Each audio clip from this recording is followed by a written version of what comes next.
J'étais assis sur le bord d'un lit de camp, les bottes couvertes de poussière rouge, la sueur coulait de ma nuque.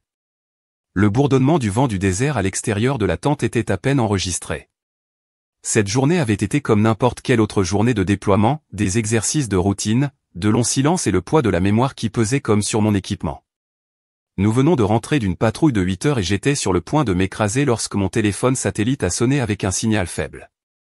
Un texte arrivait, décalé, mot à mot, comme un mauvais présage, murmurant, trop lent. Je te quitte et je continue avec Logan. Je ne peux plus faire ce gâchis de SSPT. Tu es brisé. J'ai déjà rangé tes affaires. Ne rendons pas cela plus difficile qu'il ne devrait l'être. Mon pouce planait au-dessus de l'écran, le cœur étrangement calme, 13 ans à 13 ans d'anniversaire rassemblés, d'anniversaire, de rires de fin de soirée.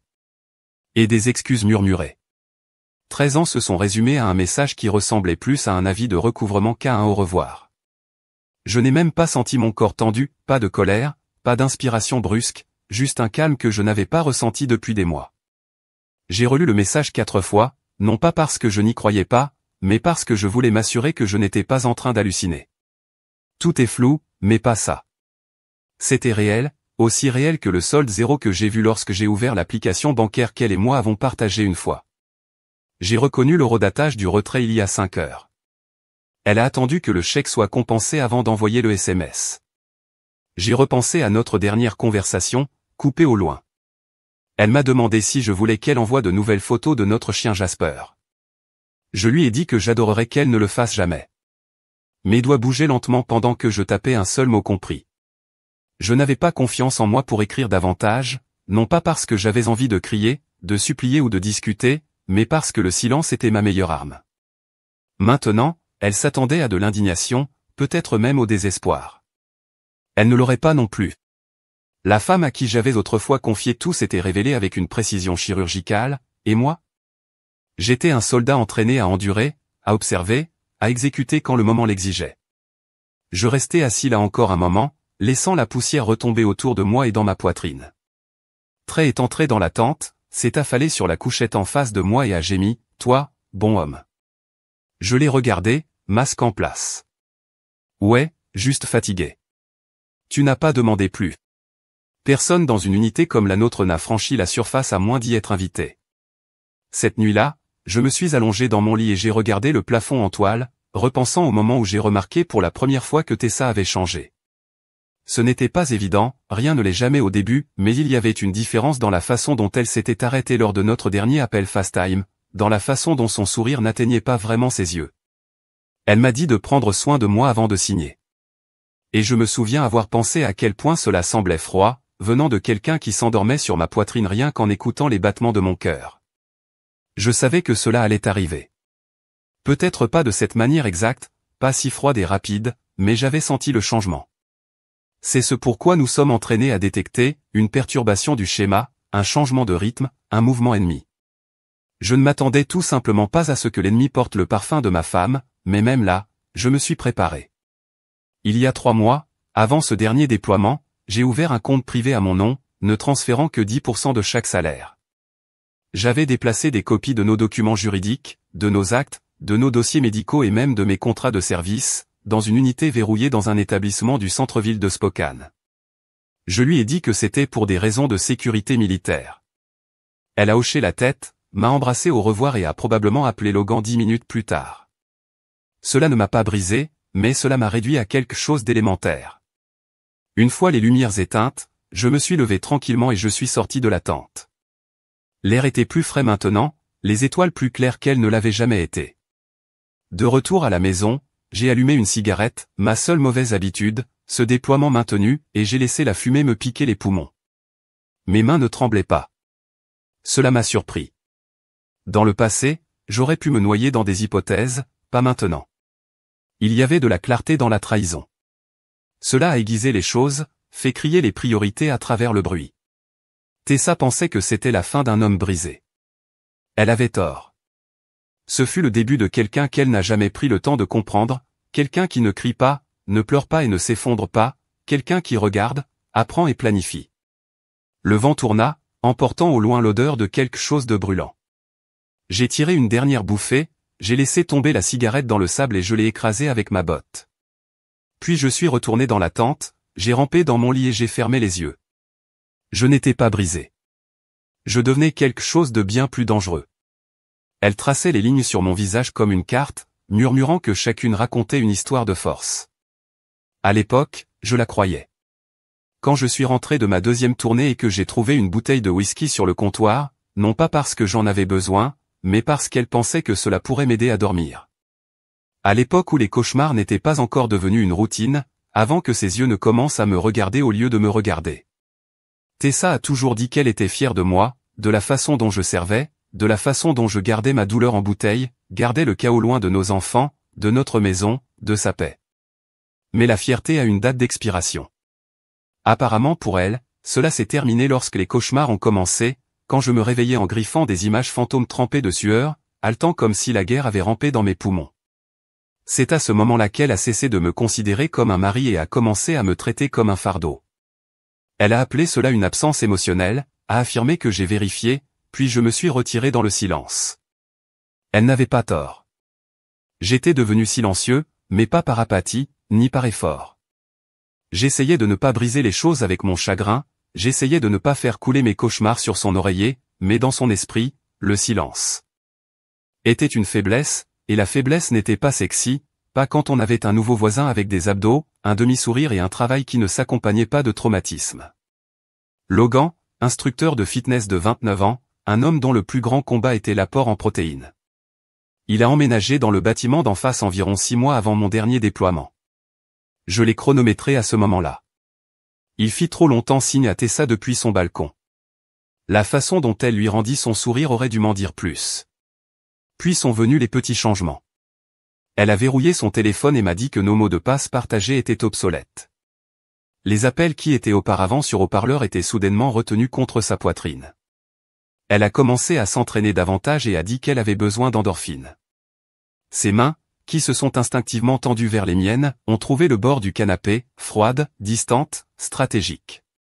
Ce qu'elle ne savait pas, ce qu'elle sous-estimait, c'est que j'avais été entraîné à remarquer les changements dans les schémas, que je pouvais repérer les embuscades et le silence, que j'étais construit non seulement pour endurer mais aussi pour m'adapter.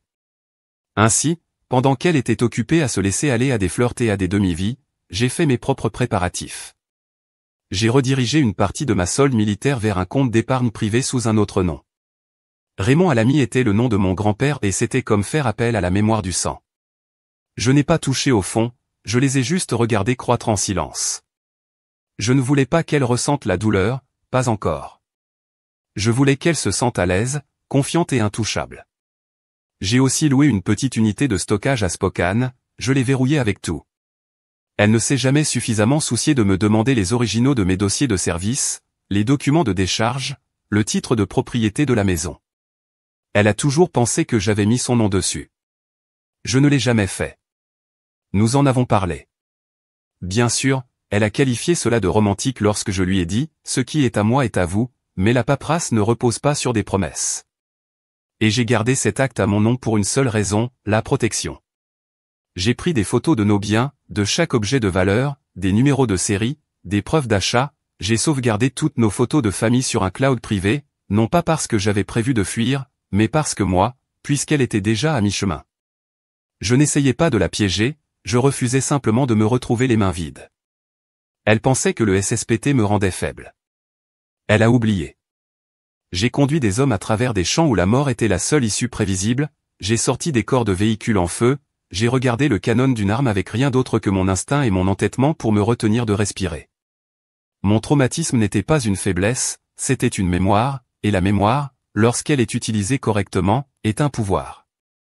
Le plus drôle, c'est qu'elle a continué à jouer le rôle, envoyer des colis de soins, cartes signées avec des cœurs, tu me manques, bébé. Je savais qu'elle mentait, mais j'ai accepté chaque boîte avec gratitude. Laissez-lui croire que l'illusion fonctionnait. Quelle est l'impression qu'elle m'a trompé? C'est comme ça qu'on gagne les guerres. Vous laissez l'ennemi vous sous-estimer, laissez-le croire que le bruit qu'il a créé vous empêchera d'entendre la vérité.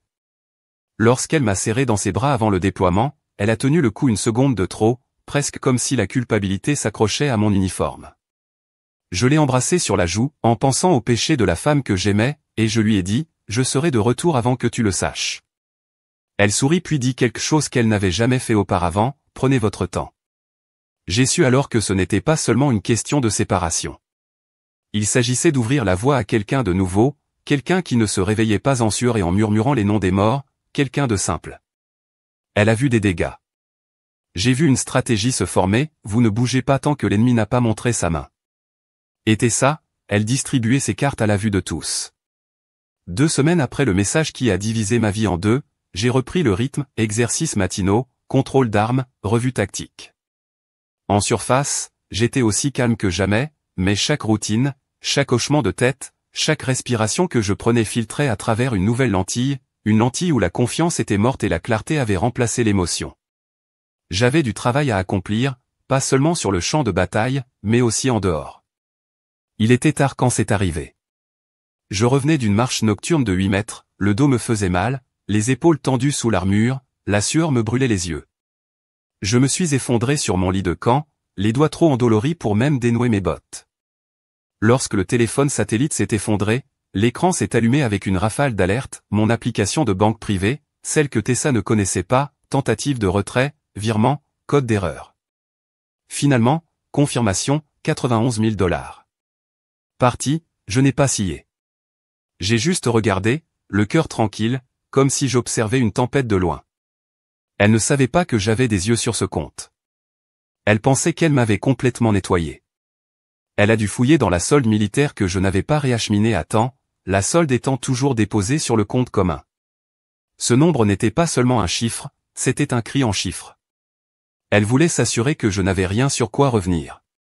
Je n'en ai parlé à personne, pas à Trey, mon camarade de dortoir, qui a plaisanté sur la soirée poker et m'a demandé si je voulais participer. Pas au capitaine Hollis, qui n'arrêtait pas de me regarder comme s'il pouvait voir que je courais sur quelque chose de plus sombre que la fatigue. Je n'ai donné à personne la satisfaction de deviner ce que je transportais. J'ai hoché la tête, j'ai dit que j'allais bien, j'ai bu mon eau et j'ai dormi comme un cadavre. Mais cette nuit-là, lorsque les teintes se sont calmées et que l'air s'est calmé, je me suis mis au travail. Mon ordinateur portable connecté au Wi-Fi sécurisé du camp. Le flux a été mis en mémoire tampon lentement, mais il est passé par le système de sécurité de mon domicile. J'avais installé les caméras il y a 1 an. Tessa ne les a jamais aimées. Elle disait qu'il rendait la maison froide et personnelle. Maintenant, je savais pourquoi. Le premier clip chargeait une vue depuis la cuisine.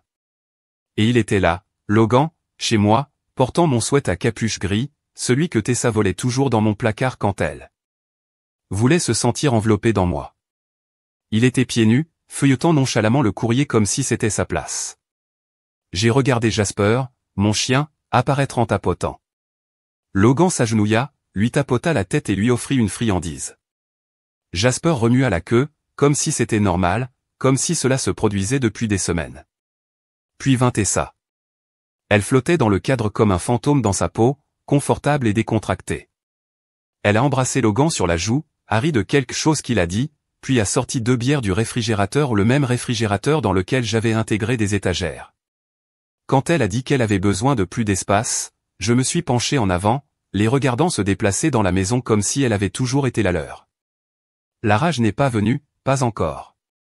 Ce que j'ai ressenti de plus chirurgical, comme si quelque chose en moi, était de feuilleter un classeur mental, enregistrant chaque mouvement, chaque fois, chaque timbre, chaque visage. C'est à ce moment-là que j'ai su que ce n'était pas seulement une trahison, c'était un vol. Cette maison était la mienne, payée par la sueur, le silence et la survie. Le relevé bancaire qu'elle avait falsifié, le compte joint. Elle a vidé les documents qu'elle n'avait probablement pas réalisés que j'avais conservés dans un endroit séparé. Ils étaient tous des pièces d'un puzzle plus vaste. Et Logan, il n'était pas seulement le rebond. Il était complice, co-conspirateur. Avec un sourire narquois et un sac de sport, j'ai fermé le flux. Mon reflet me regardait sur l'écran noir de l'ordinateur portable, calme et concentré. Ensuite, j'ai ouvert une nouvelle fenêtre de navigateur et tapé le nom Victor Linwood. Victor n'était pas n'importe quel avocat.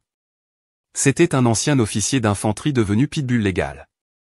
Nous nous sommes rencontrés brièvement après un séminaire de formation sur la gestion successorale après l'emploi. Il m'avait tendu une carte et m'avait dit, si jamais la guerre vous poursuit chez vous, appelez-moi. Je l'ai fait. Objet, ligne, aide juridique, qui est urgent. J'ai joint une capture d'écran de l'activité bancaire, une image fixe des images de sécurité de Logan dans ma maison et une copie de la confirmation de fermeture du compte conjoint. Je m'attendais à un retard. Il était tard et je ne savais même pas si Victor utilisait toujours le même email. Mais 43 minutes plus tard, une réponse arriva. J'attendais ce jour. Reprenons tout. Le lendemain matin, j'ai demandé un congé en stabilisation mentale. C'était une clause de notre contrat de déploiement. Aucune question posée, aucune enquête formelle, juste du temps libre pour se réadapter. Le capitaine Hollis l'a approuvé sans hésitation. Je pense qu'il avait vu la tempête se préparer derrière mes yeux et qu'il était soulagé. J'ai eu le sentiment de demander de l'espace avant que quelque chose ne se brise. 2 semaines plus tard, je suis monté à bord de la C-130 hors de la base, un sac à main, sans penser à une lame. Personne ne m'a fait signe de partir, pas de grands adieux, juste le sable, le ciel et la prochaine phase de la guerre, alors que je n'avais pas signé mais que j'étais prêt à finir, parce que maintenant je ne rentrais plus seulement à la maison, je venais pour ce qui était à moi. L'avion a atterri à Washington sous un ciel terne et gris, du genre à rendre l'air plus lourd qu'il ne le devrait. Je n'ai pas envoyé de SMS, personne n'a appelé, je n'ai même pas enfilé des vêtements civils. J'ai quitté cette base dans mon uniforme, les bottes encore saupoudrées de sable, portant le silence comme une armure. La voiture de location attendait exactement là où je l'avais réservée, une berline grise banalisée sous un réverbère qui clignotait comme si elle avait un secret. J'ai jeté mon sac dans le coffre et j'ai roulé. Pas de musique, pas de podcast, juste le faible bourdonnement des pneus sur la chaussée mouillée et le genre de pensée qui rampe quand on a enfin le temps de s'entendre réfléchir. Je me suis enregistré dans un motel dans Deville sous le nom d'Alex Rollins, bon marché, propre, en espèces uniquement. Je ne voulais pas qu'on me retrouve, pas avant d'être prêt. Le directeur m'a remis une clé en laiton et n'a pas regardé à 2 fois la carte d'identité militaire que j'avais montrée par habitude. La chambre 208 avait une fenêtre qui restait à moitié ouverte et un lit qui sentait le vieux savon et les regrets récents. J'ai laissé tomber mon sac, j'ai verrouillé la porte et je me suis assis sur le bord du matelas, sans regarder rien. Je ne suis pas revenu pour une confrontation. Je suis venu récupérer. Cette nuit-là, Victor m'a rencontré dans un restaurant juste à l'extérieur de Spokane. Il était plus âgé que je ne m'en souvenais. Des rides autour des yeux, des cheveux plus profonds, un costume plus gris, plus serré sur un ventre plus épais, mais les yeux toujours perçants, toujours militaires. Il fit glisser un dossier sur la table, faisant fumer du café entre nous. Tout ce que tu as demandé, il a dit, et quelque chose que tu n'as pas demandé. Je l'ai ouvert, des relevés bancaires, la fausse demande de refinancement de Tessa, complétée par une signature qui semblait avoir été copiée sur une carte d'anniversaire. Des annonces immobilières à son nom, mais poussées par quelqu'un du nom de D.N. Keller. Il y avait des emails, des SMS, des messages vocaux, des captures d'écran d'empreintes numériques qu'elle pensait probablement effacer. J'ai feuilleté lentement les pages, puis je me suis arrêté. Qui est Keller ? Ai-je demandé. Victor sirota son café. Agent immobilier, agréé Sleazy. Il travaille sur des transactions depuis plus d'une décennie, principalement des transactions en espèces. Mais c'est ici que cela devient intéressant. Il sortit une autre feuille de sa mallette, 3 maisons au cours des 2 dernières années, toutes appartenant à des militaires déployés, toutes vendues à un prix nettement inférieur à leur valeur marchande et toutes liées à lui. Ma mâchoire se serra. Et Logan, ai-je demandé. Victor hocha la tête, votre garçon a été occupé. 2 SARL sous son nom, toutes 2 récemment dissoutes. L'une d'entre elles avait Keller comme associé silencieux. Et votre femme. Elle est répertoriée comme assistante administrative sur certains papiers. Elle pensait probablement que c'était inoffensif d'aider les affaires, disait-elle. J'ai fermé le dossier. Mes mains n'ont pas tremblé. Je n'étais pas en colère, pas au sens où la plupart des gens le définissent. J'ai senti quelque chose de plus froid, de plus propre, comme de l'acier qui se mettait en place. Elle pensait que je ne le remarquerais pas, marmonnai-je. Victor se pencha en avant. Elle pensait que tu rentrerais à la maison trop brisée pour riposter, elle pensait que le silence signifiait abandonner. Elle n'avait pas tort à propos du silence, mais elle avait commis une erreur fatale quant à son objectif. Je ne me taisais pas parce que j'avais peur. Je me taisais parce que je calculais. Elle a refinancé la maison. J'ai dit, utilisez cet argent pour me faire disparaître. Victor hocha la tête et Logan co-signait les documents. Frauduleux, évidemment, mais il faut faire preuve de prudence. Nous jouons aux échecs, pas aux dames. Mes yeux rencontrèrent les siens. Alors passons au prochain pas. Le lendemain matin, je suis passé devant mon ancienne maison. Lentement, prudemment, je ne suis pas sorti, j'ai juste fait le tour du pâté de maison 2 fois. Les lumières étaient allumées. Mon chien Jasper était allongé sur le porche comme s'il lui appartenait. Et ils étaient là, Tessa et Logan, debout dans l'embrasure de la porte, riant de quelque chose que je n'entendais pas. Elle se pencha contre lui comme si cet endroit lui avait toujours appartenu. J'ai resserré ma prise sur le volant et j'ai détourné le regard.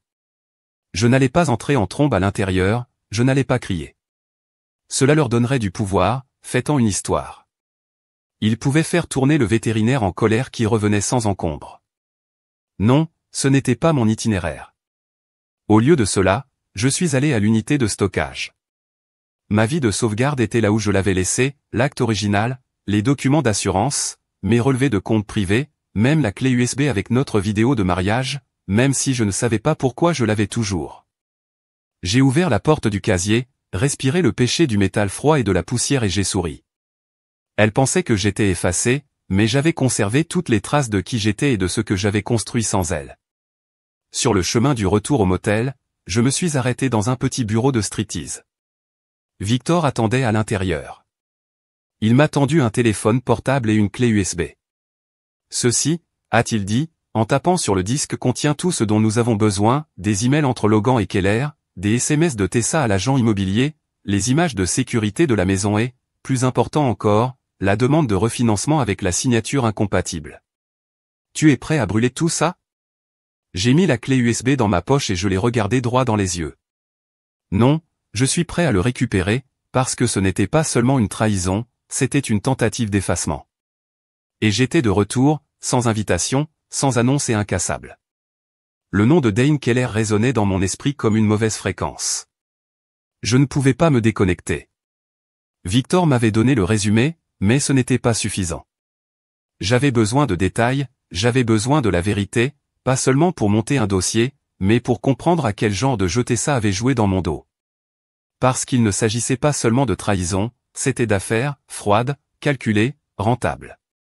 Victor a consulté le profil immobilier public de Keller. Sa photo ressemblait à celle de tous les autres requins polis, des dents souriantes, un costume coûteux et une étincelle dans les yeux provenant des pertes des autres. Son permis était propre. Mais les modèles ne l'étaient pas. Transactions en espèces, transactions rapides, toutes les propriétés appartenant à l'armée, toutes vendues juste après le déploiement des propriétaires, la plupart dans le cadre de programmes de prêt VA, faibles capitaux propres, soutenus par le gouvernement, parfaits pour l'exploitation. Plus nous creusions profondément, plus il devenait sombre. Une maison appartenait à un lieutenant de la marine déployé à Djibouti, vendue en son absence. Il est revenu et l'a trouvée vidée. Nouveau propriétaire, aucun recours. Une autre appartenait à une veuve dont le mari est décédé en Irak. Keller lui a fait signer un contrat de déménagement qui s'est avéré être un contrat d'achat à peine voilé. Elle n'a même jamais vu un centime. Et puis il y avait les 3 sociétés écrans de la LLC, toutes liées indirectement à Logan ou à Keller. L'une d'elles, Westpin Equity Venture, avait procédé à la vente d'une maison à Bellevue. Victor a trouvé le nom de Tessa sur un mémo interne de ce dossier, répertorié comme consultant en décoration intérieure, une manière élégante de dire.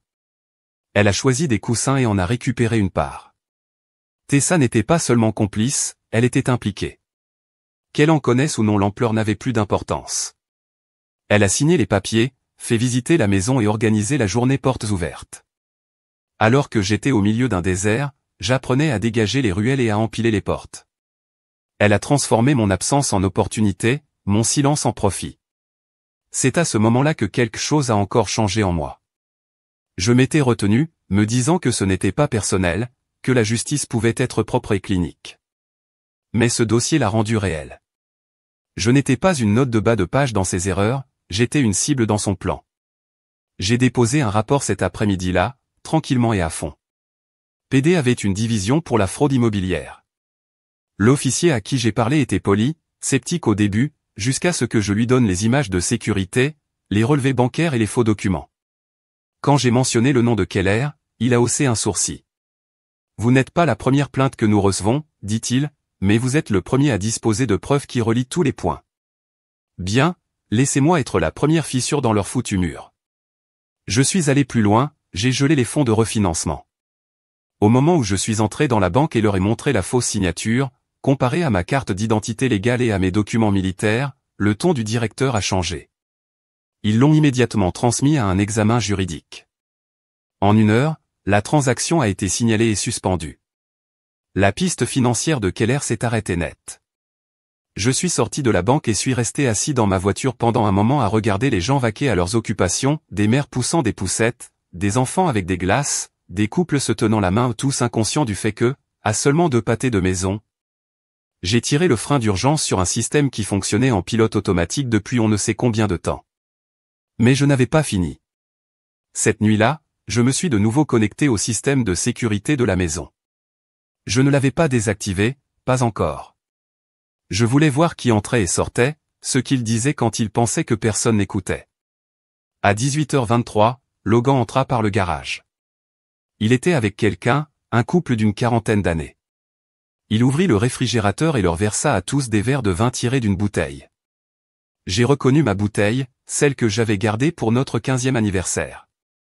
L'étiquette n'avait même pas été craquée avant le déploiement, construisant. 2011, dit Logan avec désinvolture, en désignant le salon, propriétaire à l'étranger. Nous insistons donc pour une vente rapide, de préférence cash. J'ai coupé le son et je l'ai juste regardé, montrer les planchers de bois franc.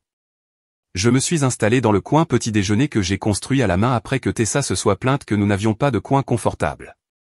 Les photos encadrées toujours accrochées au mur en moi, Tessa, Jasper ressemble à une exposition d'une vie au musée de Macob. Il disséquait pour obtenir une commission.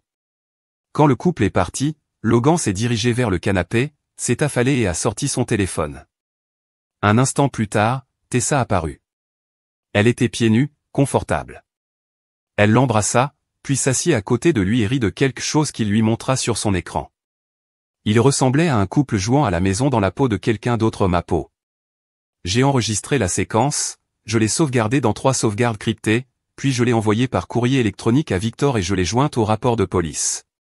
Je n'avais pas besoin d'une confrontation, j'avais besoin d'être exposé. Ce n'était pas une vengeance. Je n'avais pas envie d'une explosion mélodramatique dans l'allée. Je voulais la lumière du soleil, des archives publiques, des responsabilités, le genre de vérité qui laisse des cicatrices et des dates d'audience, parce que pendant qu'il jouait à des jeux dans mon salon, je tendais des pièges en silence et maintenant les murs se refermaient. C'était un mardi quand l'occasion parfaite s'est présentée sur mes genoux. Tessa m'a contacté avec désinvolture, comme au bon vieux temps, comme si elle n'avait pas fait exploser notre mariage par un SMS, alors que j'étais à 7000 km. Aucune excuse, aucune explication. Pouvons-nous simplement nous rencontrer et parler comme des adultes, Riverfront Park, 15h. Comme les adultes, son courage. Victor et moi nous sommes rencontrés tôt ce matin-là, blottis dans son bureau. Nous regardions tous les deux les images de la semaine dernière sur un écran partagé, Logan faisant visiter la maison, Keller se présentant dans une Audi noire flashy, Tessa préparant des lattés pour des inconnus comme s'ils organisaient une fête portes ouvertes. Dans mes os, ça y est, dit Victor en touchant l'écran. Si nous retrouvons Keller et Logan à la maison ensemble aujourd'hui devant la caméra, nous en aurons assez pour surveiller les autorités fédérales. Il avait raison. Notre précédent rapport avec les autorités locales avait déclenché quelque chose de plus grand. L'agent Riley Moreno, de la division des crimes financiers du FBI, s'était intéressé. Les escroqueries militaires à domicile étaient déjà sur le radar. Jusqu'à présent, ils n'avaient tout simplement pas connecté tous les joueurs. J'ai laissé se dérouler la rencontre avec Tessa. Je lui ai dit que je serais là. Elle a répondu avec un emoji de pouce levé, comme si nous coordonnions le brunch au lieu de faire face au jugement qu'elle n'avait pas vu venir. À 14h40, Victor et moi avons garé le pâté de maison de la maison. Il m'a tendu un récepteur de rechange installé par le FBI, branché sur les caméras corporelles des agents attendant de bondir. Je n'ai pas cligné des yeux, je n'ai pas respiré fort. Je me suis assis sur le siège passager et j'ai regardé la porte d'entrée de la maison que j'avais construite, attendant que les fantômes prennent vie. À 14h51, une berline argentée est arrivée dans l'allée. Dane Keller sortit, vêtu d'un blazer trop serré sur la poitrine et d'un faux sourire qui n'atteignait pas ses yeux. Logan le suivit un instant plus tard depuis la porte latérale, clé en main. Ma clé. Ils se saluèrent comme de vieux amis, sans prudence, sans hésitation. Ils étaient trop habitués à s'en sortir comme ça. Ils croyaient en leur système. Je les ai regardés entrer, regarder Logan attraper mon chien par le collier, le tenir en laisse comme Jasper l'avait toujours fait. Il a regardé Keller prendre des photos du salon, murmurant sur la lumière naturelle et les finitions modernes. Les récepteurs crépitèrent alors que deux autres voix se faisaient entendre, les agents Moreno et Chong du FBI. Ils étaient garés à proximité et attendaient mon mot. « Vous êtes prêts ?» a demandé Moreno. Victor m'a regardé. J'ai hoché la tête. Maintenant, en quelques minutes, deux suburbans noirs banalisés se sont glissés en place aux deux extrémités de la rue, les portes se sont ouvertes. Moreno menait la charge dans l'allée tandis que Keller se tenait à mi-chemin dans le salon, pointant vers l'îlot de cuisine comme s'il participait à un épisode d'une émission de rénovation. Le FBI dépose tout là où nous pouvons les voir. Le visage de Logan s'est vidé de ses couleurs. Il balbutia quelque chose. Keller a tenté d'agir, confus, mais les agents produisaient déjà des photos, des documents, des images de sécurité, des preuves superposées de fraude, de contrefaçon, de virements électroniques et de demandes falsifiées. Je suis resté en retrait de la voiture. Je ne voulais pas encore être vu. Pas par eux. Le téléphone de Victor est en panne. T'es centre dans le parc en ce moment, dit-il en jetant un coup d'œil au traceur GPS. Nous nous étions tranquillement attachés à sa voiture la veille. Allons-y, dis-je. Nous avons laissé les lieux sur Cedar Lane derrière les agents, évidant les suspects, les voisins regardant à travers les rideaux, les sirènes toujours éteintes, pas de théâtre, juste l'exécution. Riverfront Park était calme à notre arrivée, le genre de calme qui faisait de la trahison un simple coup de vent. Tessa se tenait sous la passerelle près de l'étang à Carp Coy, vêtue d'une veste verte. Je l'ai achetée il y a 2 Noëls. Elle n'arrêtait pas de vérifier son téléphone, de faire les 100 pas, de regarder autour d'elle. Je l'ai observée pendant un moment avant de m'approcher, non pas parce que j'avais besoin de réponses mais parce que je voulais voir le visage de quelqu'un qui pensait pouvoir tout mettre le feu et repartir propre. Elle s'est retournée lorsqu'elle m'a vu et s'est forcée à sourire. « dit-elle d'une voix douce. « Merci d'être venu. » Je n'ai pas rendu le sourire. « Vous et Logan ?» ai-je demandé sans détour. Elle cligna des yeux. « Il est occupé. » Pourquoi ? J'ai hoché la tête. « Occupé à me faire arrêter ?» Le sang s'écoula de son visage si vite. J'ai vu ses genoux fléchir légèrement, ses lèvres entr'ouvertes, mais rien n'est sorti. « Et quoi ?» murmura-t-elle finalement.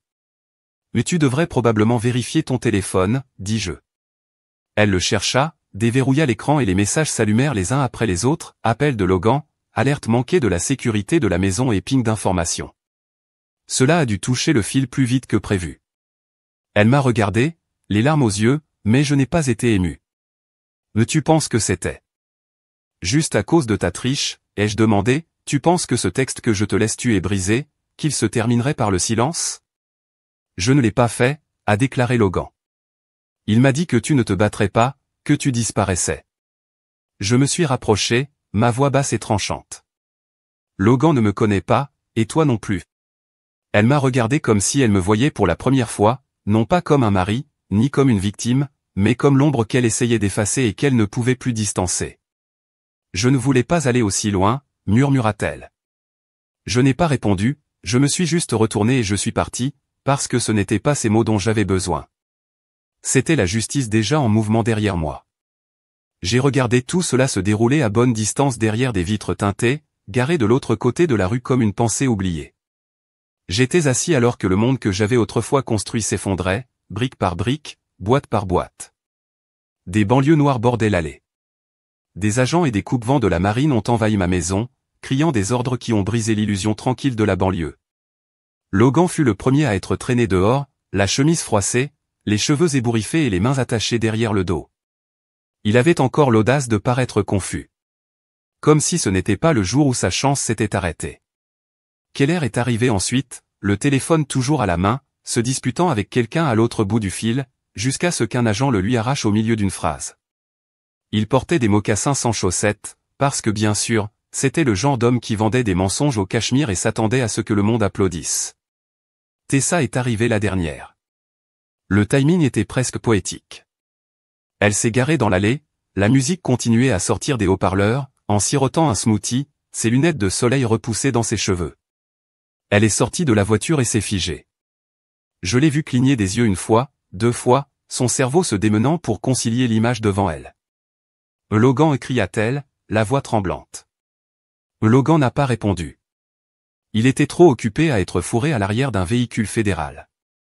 Keller a crié quelque chose à propos des avocats, des calomnies et des détentions illégales. Tessa se tourna vers la porte d'entrée, confuse, comme si c'était peut-être un mauvais rêve ou une farce au timing cruel. Mais ensuite l'agent Moreno s'est approché d'elle avec un dossier en main et lui a dit 3 mots.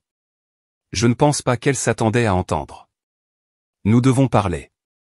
Je n'ai pas bougé, je n'ai pas bronché, j'ai juste regardé. Elle a sorti son téléphone et a composé mon numéro. Je n'ai pas répondu. Un instant plus tard, un message est arrivé. Tessa, que se passe-t-il? Qu'est-ce que tu as fait? J'ai regardé les mots, j'ai pensé à l'ironie. Tout le temps qu'elle passait à bouger dans mon dos, convaincu que j'étais trop distant, trop endommagé pour réagir, trop brisé pour m'en soucier. Et maintenant, elle était là, prise dans un piège. Je n'ai pas construit par colère mais par précision. Je n'ai pas répondu, pas alors, pas encore. Victor a appelé. Nous avons une confirmation. Le FBI est en l'enquête. Logan et Keller faisaient partie d'une escroquerie multi-États ciblant les familles des militaires déployés. Ils ont déjà lié au moins 5 autres foyers pour falsifier des documents. Et Tessa, ai-je demandé, c'est un joker, pas encore chargé techniquement, mais ils vont creuser profondément. L'empreinte numérique est mauvaise, ça va? J'ai jeté un coup d'œil à la maison. Jasper aboyait du porche, confus par les étrangers avec des badges. Mon instinct s'est tordu un instant, pas pour Tessa, pas pour Logan, pas même pour ce qui a été perdu, mais pour ce chien, loyal, innocent, qui attend toujours que je franchisse la porte comme si rien changeait. Je vais bien, dis-je. Je veux juste que mon chien, Victor, gloussait doucement, la voix stable. Vous l'obtiendrez plus tard. Ce soir-là, je me tenais devant la gare tandis que l'agent Moreno me débriefait. Le ciel devenait sombre, la teinte orange du coucher du soleil saignait en asphalte et en réverbère. Nous avons dépassé les délais, les déclarations, les prochaines étapes. Il a demandé si je voulais déposer un rapport officiel d'impact sur la victime. Je lui ai dit, non, ce n'est pas pour moi d'être une victime, j'ai dit, il s'agit de ne pas laisser cela arriver à quelqu'un d'autre. Il a hoché la tête, m'a tendu un dossier. Nous vous tiendrons au courant. Nous avons saisi les comptes connectés à Logan et Keller. Les finances de Tessa sont en cours d'examen. Maintenant, s'il s'avère qu'elle a bénéficié de la fraude, il pourrait y avoir plus d'accusations. J'ai ouvert le dossier, photos, enregistrement de transactions, même une copie de la fausse application de refinancement avec sa fausse signature. Je l'ai regardé, laissant le poids de tout se déposer. Merci, le dis-je tranquillement. Il tendit la main. Non, merci. Vous avez fait ce que la plupart ne le feraient pas. Je suis reparti avec ce dossier, replié sous mon bras, une pièce étrange s'installant sur moi comme une armure. Je ne suis pas retourné au motel cette nuit-là. J'ai conduit à la cabine à la place à la Montana, il y a des années, mais je n'ai jamais dit à Tessa. Pourtant, les étoiles au-dessus de la durée de la main. Tenir ce moment aussi étroitement que j'ai eu. Puis j'ai sorti la photo finale, celle de Logan souriant avec son bras autour de Tessa dans ma cuisine, et j'ai allumé un match. Laissez-le brûler, laissez-le passé se tourner vers H, pendant que je construisais quelque chose de réel, car aujourd'hui ne se vengeait pas, il s'agissait de restauration. Le choix n'était pas censé se sentir aussi propre. Je me suis assis dans le bureau de Victor 3 jours après les arrestations, la lumière du matin coupant ses stores et ses tranches parfaites. Sur la table entre nous, nous sommes assis une épaisse enveloppe de manille à l'intérieur des documents juridiques, une confession notorise dans un règlement de divorce si dépouillé d'émotions qu'elle aurait pu appartenir à des étrangers. Je ne l'avais pas encore touché, je regardais juste parce que autant que je m'étais préparé à ce moment, rien ne pouvait m'approprier pour la réalité de regarder 13 ans réduit à des puces et des signatures.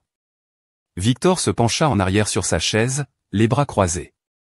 Elle a tout accepté. J'ai haussé un sourcil. Elle a signé une confession complète. Il a poursuivi, a admis sa coparticipation dans la fraude à la refinancement, a reconnu que la connaissance des entreprises commerciales passées de Logan était louche et a perdu sa revendication de la chambre, des actifs conjoints et de la pension alimentaire future. Tout ce dont nous avons besoin, c'est votre décision. Les mots m'ont frappé avec la force.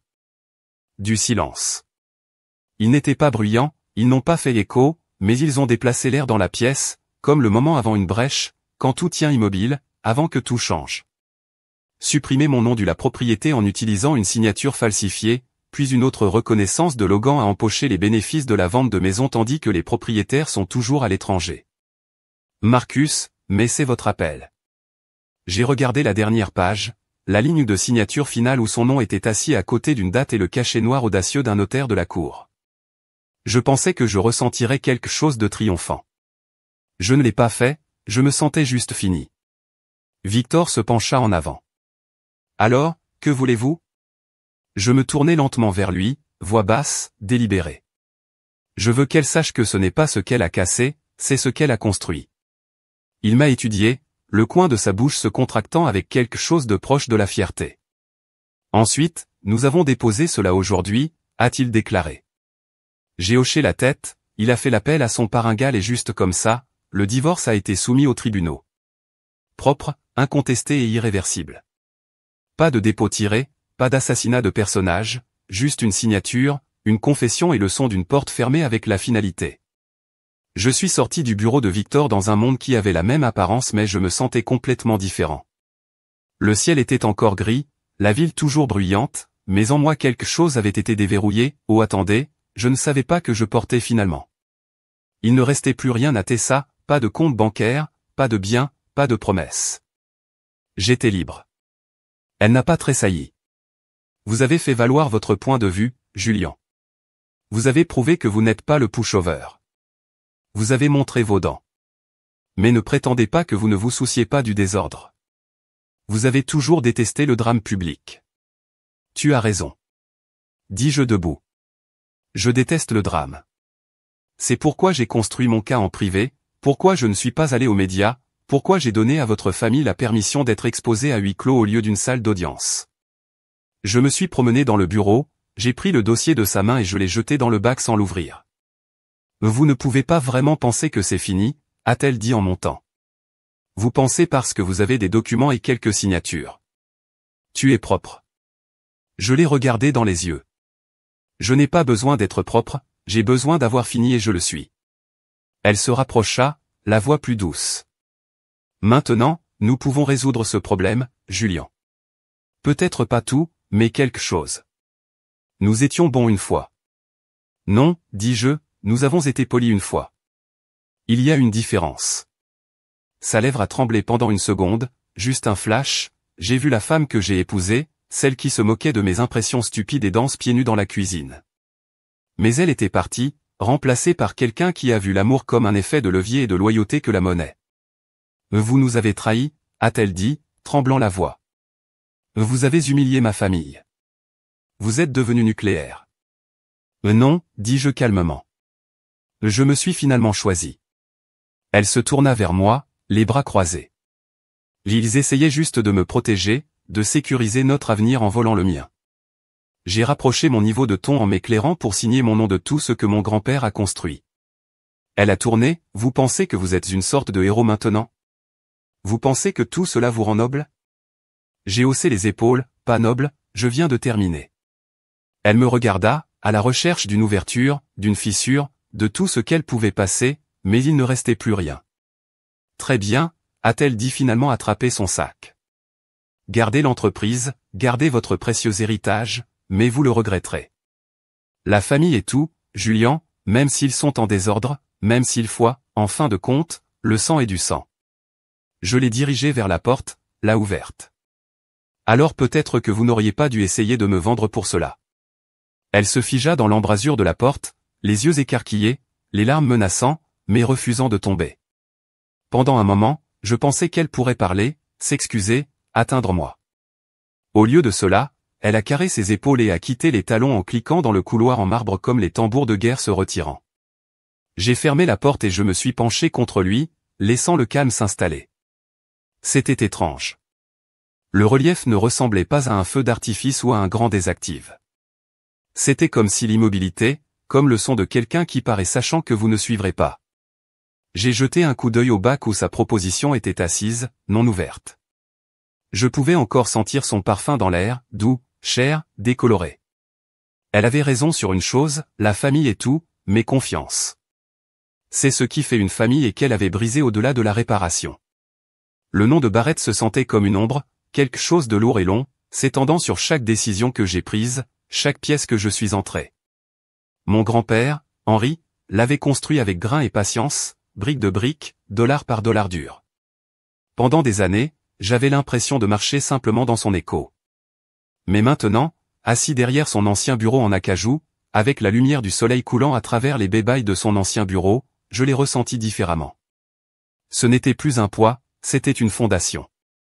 La chaise en cuir grinça sous moi alors que je me penchais en arrière et étudiais les documents que Mira venait de placer devant moi, les formulaires finaux de dispersion de confiance, les signatures nettes, les instructions de fil vérifiées, les résumés d'actifs, tous pris en compte. Tout était là où cela devait être, car j'avais refusé d'être écarté. Mira se tenait sur le bureau, les bras pliés, un sourire rare tirant sur les coins de ses lèvres. « Il a toujours su que tu passerais », a-t-elle dit. « C'est pourquoi il vous a tout donné. » Je l'ai regardée. Même quand je ne me sentais pas prêt, elle hocha la tête. Surtout alors, Henri ne croyait pas à remettre la couronne à quelqu'un qui brillait déjà. Il croyait à le remettre à celui qui continuait de se présenter, même lorsque personne ne l'avait remarqué. Je me suis assis avec ça un instant. Mon grand-père m'avait toujours vu, pas la version polie et performative que je deviendrais autour de la famille de Marissa, pas la liste passive qu'ils ont supposé que j'étais. Mais moi, le gamin qui a passé des étés à organiser des livres poussiéreux et à étudier les codes municipaux sur le basketball. L'homme qui pensait que l'héritage était quelque chose que vous protégeriez, pas quelque chose que vous avez affiché. J'ai ouvert le dossier à la dernière page, scannant la ligne qui a énuméré l'allocation philanthropique finale, la Barrett Legacy Foundation, financement initial, 2 500 000 $. C'était mon idée, pas sa mienne, et c'était la première fois que le nom de Barrett y avait mes empreintes digitales partout. Les communiqués de presse sont-ils encore sortis, ai-je demandé? Mira hocha la tête, prévu à 10 heures. Votre discours est prévu pour jeudi. Le maire de la ville a confirmé qu'il serait là et le portrait de votre grand-père avait été restauré, encadré et prêt pour le hall de la fondation. J'ai hoché la tête, un sentiment calme de fierté remuant dans ma poitrine. Pas pour la vengeance, pas pour prouver quoi que ce soit à Marissa ou à sa famille. C'était la partie qui comptait, la partie que personne n'avait demandé lors de tout leur schéma et calculant ce que je voulais vraiment faire avec ce que j'avais hérité. Des mises à jour sur Randall, ai-je demandé, sirotant mon café? Elle pinça les lèvres. L'enquête officielle a ouvert l'inconduite financière dans 3 sociétés liées au cercle caritatif de l'Réenne. Le nom de Randall est partout dans le câblage Bacan. Les enquêteurs que vous avez embauchés avaient une documentation hermétique. Ce n'est qu'une question de temps. Et Lewis a quitté son conseil d'administration. Roule tranquillement. La pression devenait trop visible. Et Lorraine Mira a donné un petit rire sec. N'a pas posté depuis quelques jours. C'est comme ça que tu sais qu'elle panique. J'ai souri, mais seulement une seconde. Ensuite, j'ai jeté un coup d'œil vers la vieille fenêtre, large arquée et juste légèrement déformée de l'âge, la même fenêtre que je me trouvais à l'adolescence, en regardant la circulation passer ci-dessous pendant que mon grand-père m'a raconté des histoires sur les accords qu'il a conclus, ce qu'il a perdu et les gens qu'il regrettait de faire confiance. Il disait, l'héritage est le long jeu, pas ce que vous laissez derrière vous, mais ce qui vit à cause de vous. Cette phrase vivait en moi. Maintenant, quand Meyer est finalement parti, je me suis levé et j'ai marché jusqu'au mur où son portrait était suspendu. Ce n'était pas une grande peinture, juste une photo, en noir et blanc, lui dans une chemise en rouleau, des manches sales d'un chantier de construction, ses bras suspendus autour de l'un des camions Barrett & Sons d'origine. Il souriait, pas comme un homme avec de l'argent, mais comme un homme avec un but. J'ai touché le cadre à la légère. Je l'ai fait, vieil homme, j'ai murmuré. Ils ont essayé de tout ordre et je l'ai toujours tenu pour vous, pour moi. À l'extérieur du bureau, mon assistante, Carla, a fait un coup de pied et a culminé. Monsieur Barrett, il y a quelqu'un ici pour vous voir. Son nom est Elise Marsh, dit qu'elle est une mère célibataire qui dirige une start-up technologique de son garage. Vous lui avez donné votre carte lors d'un atelier pour les jeunes il y a 3 mois. J'ai hoché la tête, l'envoyé et apporté 2 cafés. Alors que Carla disparaissait, je prenais mon place à nouveau, cette fois avec un peu moins de poids dans mes épaules. Élise est entrée nerveuse, pleine d'espoir, et alors que nous nous serrons la main et nous nous sommes assis pour discuter du genre d'aide dont elle avait besoin, j'ai réalisé quelque chose que je n'avais pas auparavant. C'était le véritable héritage, pas les chiffres du compte, pas le titre, mais la capacité de changer tranquillement la trajectoire de quelqu'un, sans fanfare, sans caméra. À la fin de cette réunion, j'avais approuvé sa première subvention, $5000, suffisamment pour stabiliser son opération et mettre son produit sur le marché. En partant, les yeux vitreux de gratitude, je me suis penché en arrière sur la chaise une fois de plus. Il n'y avait pas de défilé, pas d'applaudissements rugissants, mais quelque part dans la ville, une autre version de moi pourrait avoir une chance, et c'était la seule victoire dont j'avais besoin. C'était à nouveau mon anniversaire, exactement 1 an depuis cette nuit, la nuit où je me tenais dans un salon rempli de tromperies polies et d'applaudissements en papier. 1 an depuis que j'ai grillé une pièce qui a essayé de me défoncer, car j'ai souri par la trahison déguisée en gâteau et en champagne. Beaucoup de choses avaient changé depuis lors. Pas fort, pas explosivement, tranquillement, intentionnellement, le genre de changement qui s'installe dans vos os et réécrit la façon dont vous respirez. Cette année, il n'y avait pas de fête surprise. Pas de Lorraine avec son charme glacé. Pas de Randall couvant dans un coin. Pas de Marissa debout à mes côtés avec un sourire d'entraînement et un agenda caché. Ils étaient partis. Tous. Retirés, remplacés, effacés de mon rythme quotidien comme des tâches essuyées. Au lieu de cela, je me suis assis dans le bureau propre et moderne de la Barrett Legacy Foundation, entouré de bibliothèques et de murs en chêne blanc bordés de photos de jeunes récipiendaires de Grant, des enfants qui m'ont rappelé à 19 ans. Hungry, calmes, sous-estimés, ils étaient le nouveau cercle. Je me tenais avec les gens qui ne voulaient pas de mon argent, juste ma croyance en eux, et aujourd'hui je leur donnais plus que cela. J'ai ramassé le stylo. Avant moi était un document à une seule page, pas un contrat forgé dans la cupidité, pas un piège déguisé en cadeau. C'était une subvention, un financement officiel pour une bourse d'études de commerce au nom de mon grand-père. Une balade complète par an pour un étudiant qui voulait construire quelque chose avec leurs mains, tout comme il l'avait fait, tout comme j'apprenais encore à faire à ma manière. Le poids de cette signature était différent. Il n'y avait aucune pression dans ma poitrine, pas de balayage prudent des petits caractères, pas d'avocat qui respire dans mon cou, juste moi. Une épingle dans une mission à laquelle je croyais en fait. Je l'ai signé lentement, non pas pour le drame mais pour l'intention. Chaque lettre de mon nom se sentait gagnée, Julian Barrett. Pas de trait d'union, pas d'ajout, pas de nom de famille partagé. Clinging comme Ivy à un mur en ruine, juste le mien. Au moment où la broche a quitté le papier, Carla a jeté une coupure dans la pièce, souriant, ils sont prêts pour vous. À l'étage, je me tenais de lisser ma veste, comment va le taux de participation? Elle sourit. Salle debout, seuls 2 membres du conseil municipal, quelques journalistes, un enfant avec une caméra et une chaîne YouTube qui pleure déjà sur Twitter. J'ai gloussé doucement. Cela ressemble à une fête. Alors que nous entrions dans l'ascenseur, j'ai attrapé mon reflet dans le mur en miroir. J'avais l'air solide, pas flashy, pas performative, juste réel, le genre d'homme que mon grand-père voulait que je sois, le genre d'homme que j'aurais dû me battre pour être plus tôt. L'ascenseur s'est ouvert sur l'espace de conférence. Sur le toit, mur en verre, jazz doux en arrière-plan. Rien de trop grand, rien de trop vide, juste assez. La foule applaudit poliment alors que je monte sur le podium. Élise Marsh, la mère célibataire que j'avais aidée il y a des mois, s'est tenue à côté de son fils. Elle m'a donné un petit signe de tête. Je l'ai retourné.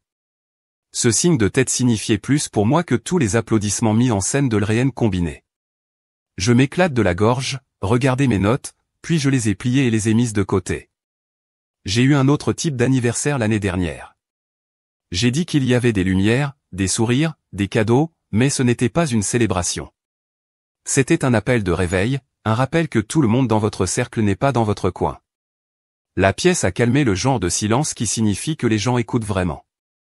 L'héritage pour moi signifiait l'héritage, la richesse, le statut, mais mon grand-père m'a appris le contraire. Il a déclaré, l'héritage concerne ce qui perdure, pas dans des comptes bancaires ou des bâtiments, mais dans les gens, dans les opportunités, dans les choix. J'ai fait une pause. Je trouvais un jeune homme au premier rang avec des doigts tachés d'huile et un logo d'école de commerce sur son sweat à capuche. Il avait l'air stupéfait d'être là, comme si quelqu'un avait appelé son nom dans une langue qu'il n'avait pas entendue depuis des années. Cette bourse n'est que le début, j'ai poursuivi. C'est notre façon de dire, nous vous voyons, nous croyons en ceux qui ne sont pas toujours invités à la table, et s'il n'y a pas de table, nous en construire un ensemble. Une douce houle d'applaudissements se leva, chaude et non scénarisée. Je suis descendu du podium et j'ai traversé la foule, serrant la main, échangeant des câlins, s'arrêtant pour des photos. Cela ne me dérangeait pas d'être là, non pas parce que je devais être vu, mais parce que les gens à côté de moi méritaient d'être. À l'arrière de la pièce, Mira se tenait avec un verre de champagne. Votre grand-père aurait détesté cette musique, a-t-elle dit avec un sourire narquois. J'ai ri. Il aurait maintenant tiré les fils de haut-parleur. Elle a soulevé son verre à des héritages. J'ai soulevé le mien pour commencer plus tard, alors que le soleil plongeait sous l'horizon jetant une lumière dorée sur le toit.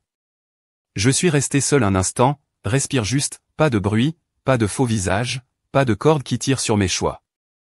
Ils avaient prévu une fête pour voler mon avenir, mais j'ai construit quelque chose de mieux à la place. Parfois, la vengeance n'est pas forte, elle ne crie ni ne brûle les ponts en public. Parfois, c'est une seule signature, un coffre-fort verrouillé, une pièce pleine de nouveaux visages qui connaissent votre nom parce que vous leur avez donné une chance. Non pas parce que vous avez exigé du respect, mais parce que vous l'avez donné en premier. Ils pensaient qu'ils m'avaient brisé, mais je suis parti en possédant chaque pièce qu'ils avaient essayé de prendre.